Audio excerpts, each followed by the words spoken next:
성부와 성자와 성령의 이름으로 아멘.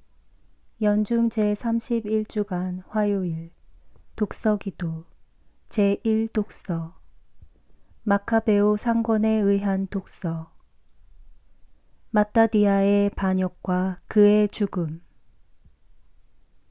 그 무렵에 마따디아라는 사람이 예루살렘을 떠나서 모데인에 가서 살았다. 마따디아는 요하립 가문 출신의 사제인 시므온의 손자이고 요한의 아들이었다.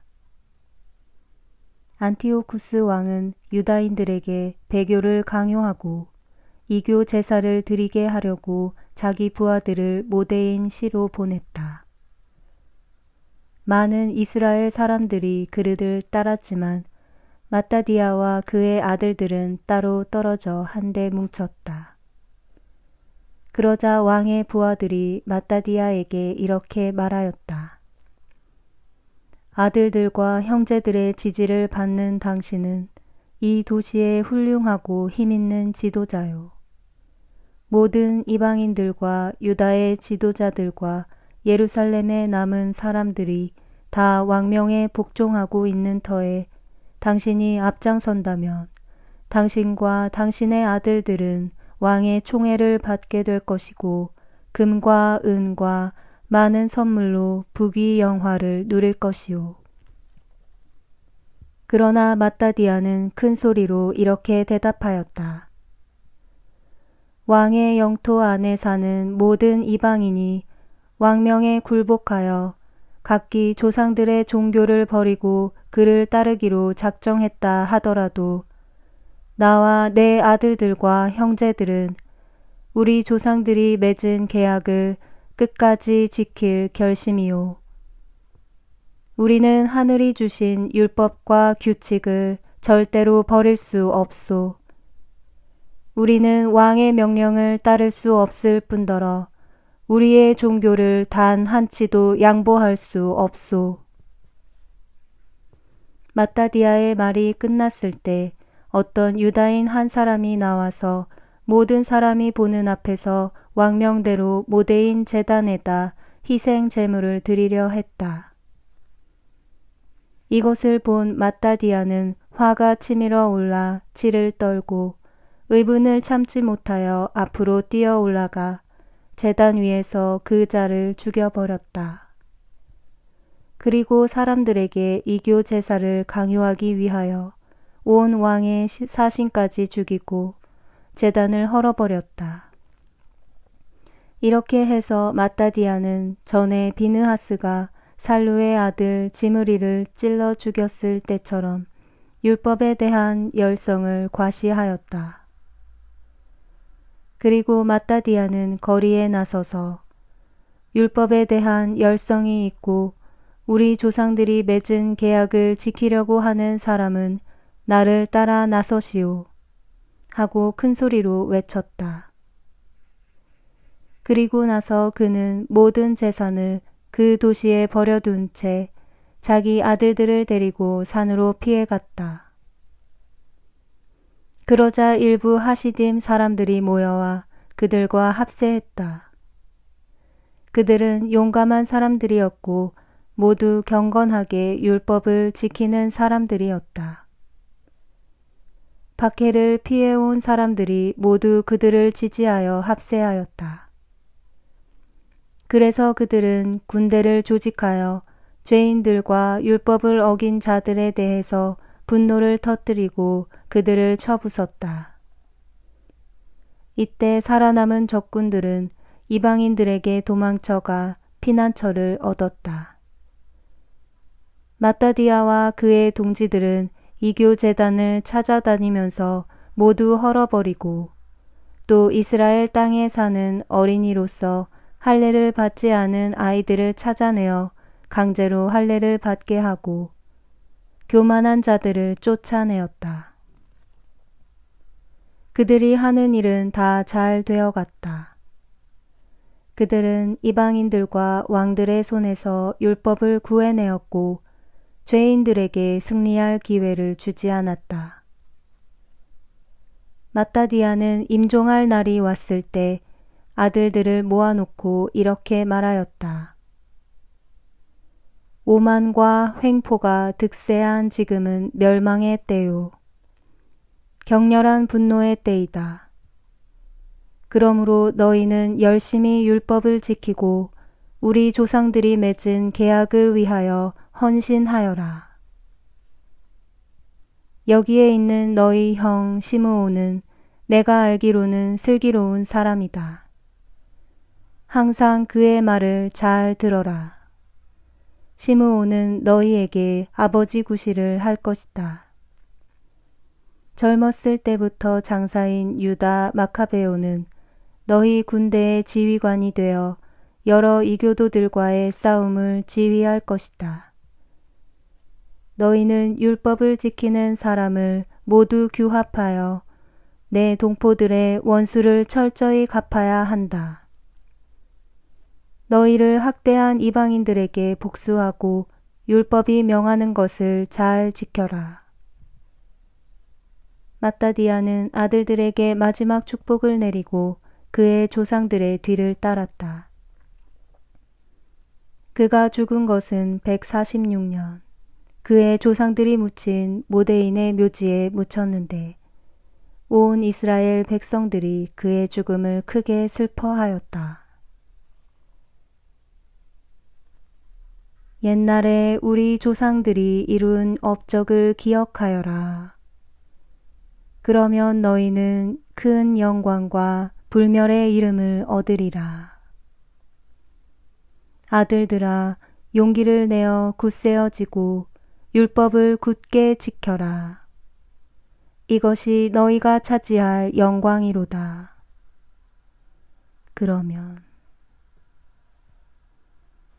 제2독서 제2차 바티칸 공의회의 현대 세계의 사목 헌장에서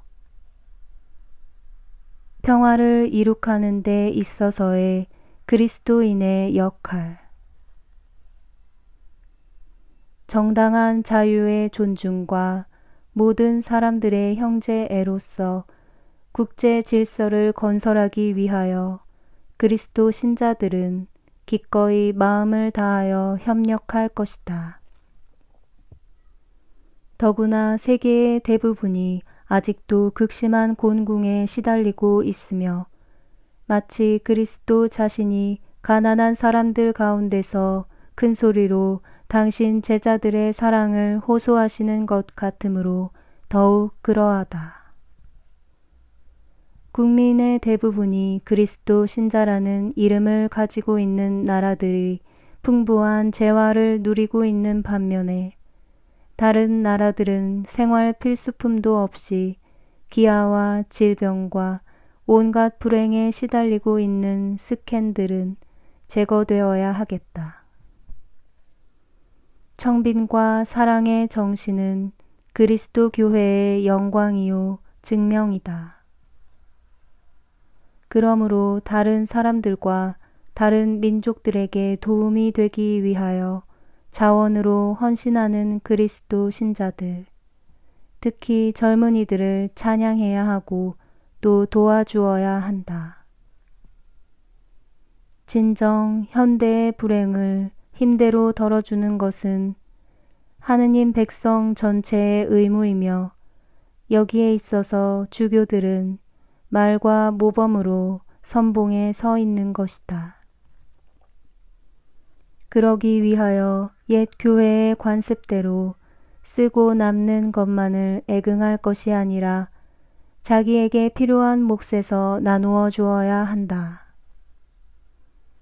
원조 금품을 모집하고 분배하는 일은 엄격하고 일률적인 방법으로 이루어질 것은 아니라도 교구 내, 국내, 그리고 전 세계에 있어서 질서 있게 이루어져야 한다. 또 적당하다고 생각되는 지역에서는 어디서나 가톨릭 신자들과 다른 그리스도교 형제들이 공동으로 이런 활동을 하는 것이 좋다. 사랑의 정신은 사회 활동과 자선 활동에 신중하고 질서 있는 실천을 금하지 않을 뿐더러 오히려 명하고 있기 때문이다. 따라서 발전 도상의 국가들에게 봉사하기 위하여 헌신하려는 사람들은 적당한 기관에서 합당한 훈련을 받을 필요가 있다. 따라서 교회가 사람들의 협력을 장려하고 추진하기 위해서는 불가불 교회는 민족들의 공동체 한가운데 현존해야만 하겠다. 이 같은 교회의 현존은 교회의 공적 기관을 통해서 또 모든 사람에게 봉사하겠다는 유일한 소망을 품은 모든 그리스도 신자들의 완전하고 성실한 공동 노력을 통하여 실현되는 것이다. 더욱 효과적으로 이 목적을 달성하려면 신자들 자신이 인간으로서 또 신자로서의 그 책임감을 자각하고 자기 생활 환경에서 국제 공동체와 지체 없이 협력하려는 봉사 정신을 환기시키도록 노력해야 한다. 따라서 종교 교육에 있어서나 공민 교육에 있어서 이 점에 관하여 젊은이들을 교육하도록 특별한 관심을 기울여야 한다. 마침내 가톨릭 신자들은 국제 공동체 안에서 그 임무를 올바로 완수하기 위하여 함께 복음적 사랑을 고백하는 갈라진 형제들이나 또는 평화를 갈망하는 모든 사람들과 능동적으로 또한 적극적으로 협력하기를 바란다. 나 너희 주 하느님은 남방으로부터 와 너희를 찾아 평화를 주리라.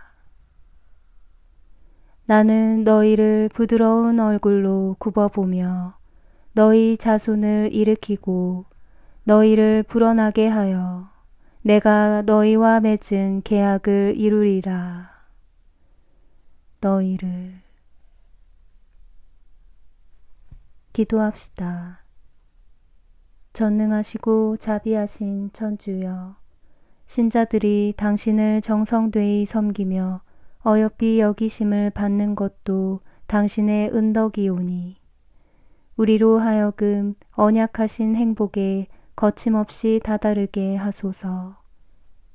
성부와 성령과 함께 천주로서 영원히 살아계시며 다스리시는 성자 우리 주 예수 그리스도를 통하여 비나이다.